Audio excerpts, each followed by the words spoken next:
فيكتور. السؤال لجمهور النصر، ليش لما كان عبد الرحمن بن سعود رحمه الله موجود كان ملف النصر متميز رغم قلة الموارد المادية؟ كاريوكا رغم قلة الموارد المادية. واليوم اللي النصر اللي من عام 2008 إلى عام 2016 صرف مليار ريال، الملف اللاعبين الأجانب ملف مقلق إلى درجة أن الناس أصبح النصر النموذج السيء في اختيار اللاعبين الأجانب. لأنه ابتعدوا عن التفاهم. أسألك سؤال صريح. أسألك سؤال صريح. خلينا نسمع السؤال الصريح. هل البطانة حقت الأمير فيصل بتركي بطانة غير صالحة؟ صالحة وغير لا والله أنا طيب أنا سؤال هذا سؤال ما أقدر عنه، عيال الناس ما أقدر. أنا أقول لك عن المقارنة في الملف. أنت بتقول أنا أقول لك في الملف صل على النبي يعني نرمي الكلام كذا. أنت تقول لي يا أخي اليوم ملف غير نظيف يا حبيبي. أنت بتقول لي أقول لك الموضوع من يا سيدي أنا باخذ ودي معاك. أنت بتقول لي ملف غير نظيف. أنت بتقول لي كان الأمير فيصل الأمير عبد الرحمن بن سعود كذا كذا كذا كذا أسماء. ايوه طيب انا بسألك هل هو يعني ما اعرف، انا ما ادري من الاسماء. في سؤال اقعد اتهم الناس. في سؤال ازين من ذا. شوف ازين من هذا. شوف ازين من هذا الجح. اسمع شوف في فترة الامير عبد الرحمن بن سعود انت معاصرها. ما معاصرها وموجود. اوكي طيب، وحتى فترة الامير فيصل انت مراقب تشوف كل شيء مضبوط ولا لا.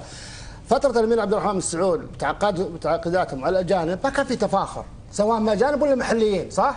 كان يجيب وفق احتياجات الفريق باقل الاسعار ولاعبين مفيدين. الان لا، اللاعب ذا لا يفوتنا، اللاعب ذا لا يروح وسنسجل وتفاخر وهياط. اخر شيء الديون وصلت الى حدود 300 مليون. انا اقول على النصراويين بقياده الامير بس هل كان في تفاخر ذيك الايام ايام عبد الرحمن بن سعود؟ ما ادري والله، انت موجود فيها. خلينا بعلمك.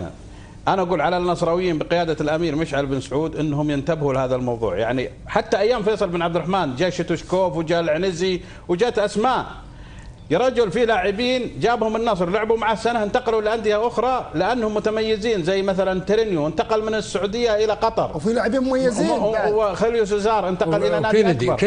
كينيدي. العمليه الان انا اقول يعني الان توفر المال ولكن لا توفر الفكر.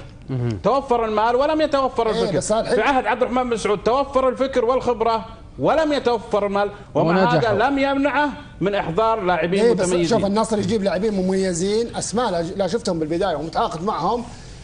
تعرف هذا هسه في الدوري البرازيلي لعيب لاعب كويس والسي في حقه كويس، اول ما يبدا مباراتين بعد كذا يتغير. ليش؟ الحقوق. طيب الحقوق ما تندفع. طيب اللاعب لازم يخبط مستواه زي ما قال الرفاس ابو فارس. أيوة. كان كويس لما انه اذا كان يعني روايه ابو فارس وانا اثق معلوماته، اذا كانت روايته صحيحه زين انه فعلا ما كان ياخذ فلوس، وهذا اللي نزل مستواه كل اللاعبين الاجانب. لا في كل اللاعب اللي ما ياخذ حقوقه على طول. الحين شوف عندك شيء، شوف محمد الحين ما يقع لاعب نصراوي الان عنده قضيه في المحكمه. اختصر ادريان لاعب نصراوي ناديه مشتكي النصر وهو يلعب معه. طيب فهذه طيب خلينا نشوف محور ثاني مدمره للنصر. تدري اللي مقلقني في اداره احمد مسعود؟ الرؤيه الفنيه ما هي جيده. والدليل